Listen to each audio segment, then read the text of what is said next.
ماښام راکړې پیاله ډکه مسلمانه، په سرې ماښام راکړې پیاله ډکه مسلمانه، کافره نظرانه دې د هلکه مسلمانه. او یا ښکلیا یا ګلابه د سپرلي خویونه خپل کړه، یا ښکلیا یا ګلابه د سپرلي خویونه خپل کړه، یا یاره یا پی مخیا یا نازکه مسلمانه.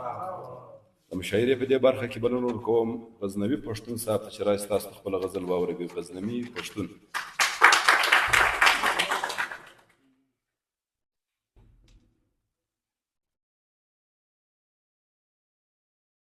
پیل کوم د ستر څښتن په سپېڅلي نامه چې ډېر مهربان او بخښونکی دی.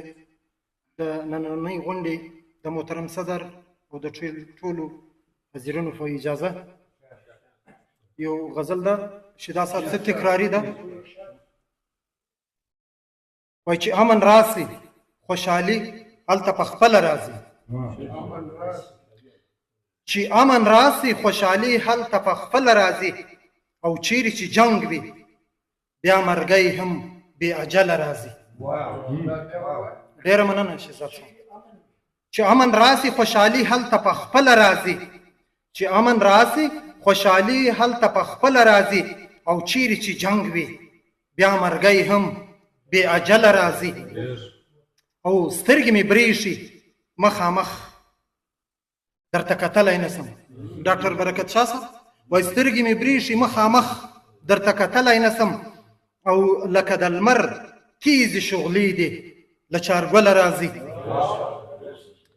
او دا یوې پوښتنې ته زه هر وخت بې ځوابه یم،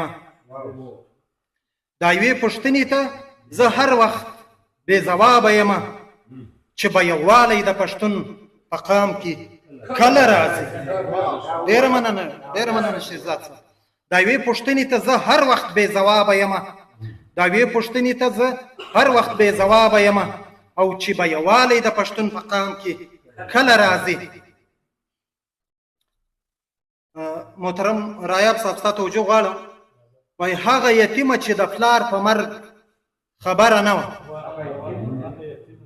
هغه یتیمه چې د پلار په مرګ خبره نه وه، مور ته وایي زموږ کره دا دومره خلک سله راځي.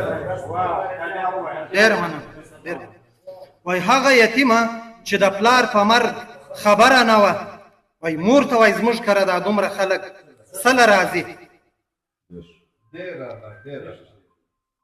او ډېره مننه، ډېره مننه شزم.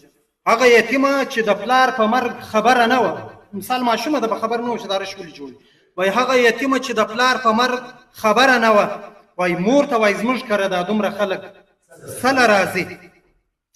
او محترم شهزاد صاحب وایي زموږ اتفاق نه و نن ځکه داسې پرېکړې وسوې، زموږ اتفاق نه و نن ځکه داسې پرېکړې وسوې چې پښتانه به په پاسپورټ اوس له کابله راځي. ډېره مننه.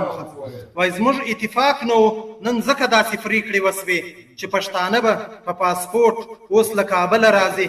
هر خوا یاران دی غزنوي څه خوندور محفل دی، ماتر ماحول دی خوشبويي له هره ګله راځي. ستاسو له توجه څخه یوه نړۍ مننه.